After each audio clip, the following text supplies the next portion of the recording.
O rato roeu a rolha da garrafa de rum do rei da Rússia. Olá pessoal e bem-vindos de volta ao Portuguese with Leo. Hoje vai ser um dia divertido porque vamos aprender 10 trava-línguas portugueses.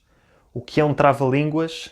Um trava-línguas é uma expressão popular constituída por uma sequência de palavras cuja pronúncia é difícil. O objetivo é dizê-lo rápido, sem pausas e, obviamente, sem cometer erros. Em inglês diz-se tongue twister. Tenho a certeza de que quando eram mais novos, os vossos pais, professores e amigos vos ensinaram muitos trava-línguas e, apesar de ser difícil, é divertido tentar dizê-los o mais depressa possível. Os trava-línguas são uma excelente forma de melhorar a pronúncia e a dicção em qualquer língua e por isso hoje vamos trazer de volta essas memórias de infância e vamos fazê-lo em português. Para este episódio vou pronunciar cada trava-línguas 2 vezes, primeiro rápido e depois devagar, e depois vou explicar o que é que o trava-línguas significa. Sugiro-vos que tentem pronunciar cada trava-línguas depois de mim, primeiro devagar e depois progressivamente mais rápido, e não se sintam mal se enganarem, porque muitos portugueses também se enganam. Os trava-línguas são difíceis até para os falantes nativos. Como sempre, peço-vos que ponham gosto no vídeo e partilhem nos comentários alguns trava-línguas dos vossos países. Vamos começar então com o trava-línguas que eu disse no início, que é muito bom para treinar o som R, que é o som da letra R quando vem no início das palavras ou quando há 2 R's seguidos no meio das palavras. E o trava-línguas é o seguinte: o rato roeu a rolha da garrafa do rei da Rússia. Este é um dos trava-línguas mais conhecidos e pode traduzir-se em inglês da seguinte maneira: The mouse chewed the cork off the Russian king's bottle. Para torná-lo mais difícil, basta acrescentar mais palavras que comecem com R. Por exemplo, o rato roeu a rolha da garrafa de rum do rei da Rússia, o rato roeu a rolha redonda da garrafa de rum do rei da Rússia, o rato roeu rápido a rolha redonda da garrafa de rum do rei da Rússia. Tentem dizer isto. Existe também outra variante, que é a seguinte: o rato roeu a roupa do rei de Roma e a rainha raivosa resolveu remendar. O rato roeu a roupa do rei de Roma e a rainha raivosa resolveu remendar. Neste caso, a tradução seria The mouse chewed the king of Rome's clothes and the queen, angry, decided to mend them. Em seguida temos outro trava-línguas, também muito conhecido, que é o seguinte: um tigre, 2 tigres, 3 tigres comeram 3 pratos de trigo. Um tigre, 2 tigres, 3 tigres comeram 3 pratos de trigo. Um tigre, 2 tigres, 3 tigres comeram 3 pratos de trigo. Aqui também treinamos o R, mas é o R menos carregado, R, que é representado por uma só letra R no meio das palavras.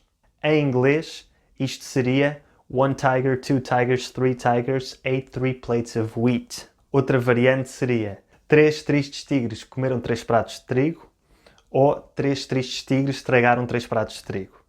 3 tristes tigres tragaram 3 pratos de trigo.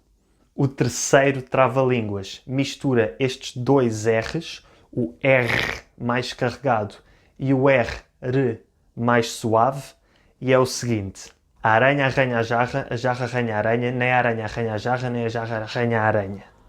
A aranha arranha a jarra arranha a aranha. Nem a aranha arranha a jarra, nem a jarra arranha a aranha. Em inglês, isto seria The spider scratches the pitcher scratches the spider, neither the spider scratches the pitcher, nor the pitcher scratches the spider. O quarto trava-línguas: o tempo perguntou ao tempo quanto tempo tem. O tempo respondeu ao tempo que o tempo tem tanto tempo quanto tempo tem. O tempo perguntou ao tempo quanto tempo o tempo tem. O tempo respondeu ao tempo que o tempo tem tanto tempo quanto tempo o tempo tem. Isto em inglês seria time, ask time, how much time time has, and time, answer time, that time has as much time as time has. Outro trava-línguas, mais ou menos do mesmo estilo, na mesma onda, é o seguinte. Estava para passar, mas não passou porque passou quem passou. Se não passasse quem passou, passava, mas como passou quem passou, não passou.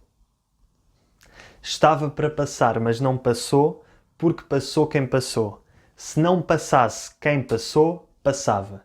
Mas como passou quem passou, não passou. A tradução deste trava-línguas seria algo como They were about to pass but didn't pass because they who passed passed. If they who passed hadn't passed, they would have passed. But because they who passed passed, they didn't pass. Próximo trava-línguas, e este é um que eu lembro-me que era muito popular na escola quando eu era criança. Se percebeste, percebeste. Se não percebeste, fins que percebeste para os outros perceberem. Se percebeste, percebeste. Se não percebeste, fins que percebeste para os outros perceberem que tu percebeste. Percebeste? Se percebeste, percebeste. Se não percebeste, fins que percebeste para os outros perceberem que tu percebeste. Percebeste? Em inglês isto seria If you understood, you understood. If you didn't understand, act like you understood, so that others may understand that you understood. Understood? Como puderam ver, estes últimos 3 trava-línguas foram uma espécie de repetição da mesma palavra. Primeiro tempo, depois passar e depois percebeste. Os próximos 2 trava-línguas são trava-línguas que a minha mãe me ensinou quando eu era miúdo e são os seguintes. Em cima da torre estava um pardal pardo a palrar. Parda, pardal, pardo, palra, palra tu que eu palrarei, que sou o palrador del rei. Em cima da torre estava um pardal pardo a palrar. Parda, pardal, pardo, pardo... Não sei porquê, é mais fácil para mim dizer rápido do que devagar. Em cima de uma torre estava um pardal pardo a palrar. Parda... Em cima de uma torre estava um pardal pardo a palrar. Em cima de uma torre estava um pardal pardo a palrar. Palra. Em cima da torre estava um pardal pardo a palrar. Palra, pardal pardo, palra. Palra tu que eu palrarei, que sou o palrador del rei. Em inglês isto seria Atop a tower, a brown sparrow was jabbering. Jabber away, brown sparrow. You jabber, I jabber, because I'm the king's jabberer. Não faz muito sentido. E o próximo trava-línguas faz ainda menos sentido, porque é com palavras inventadas, e por isso não vou traduzir para inglês, vou só dizer em português.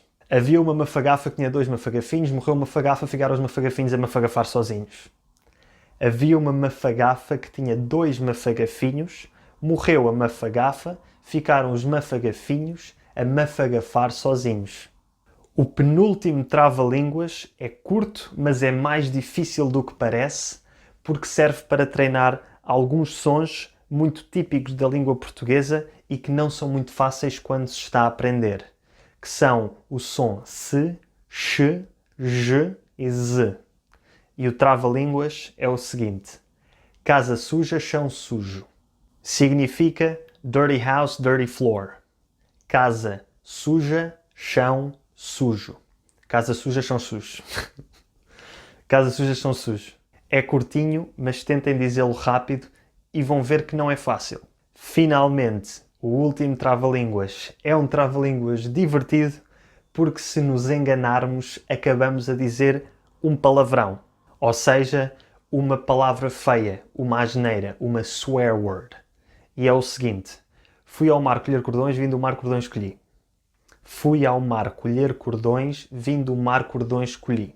Se tiverem amigos portugueses, desafiem-nos a dizer este trava-línguas para ver se enganam e para ver qual é o palavrão que eles dizem. Espero que tenham gostado deste episódio e, mais uma vez, recomendo que comecem por treinar os trava-línguas devagar e depois progressivamente mais rápido. E não se esqueçam de escrever nos comentários alguns trava-línguas dos vossos países. Até para a semana e boa sorte a treinar os trava-línguas.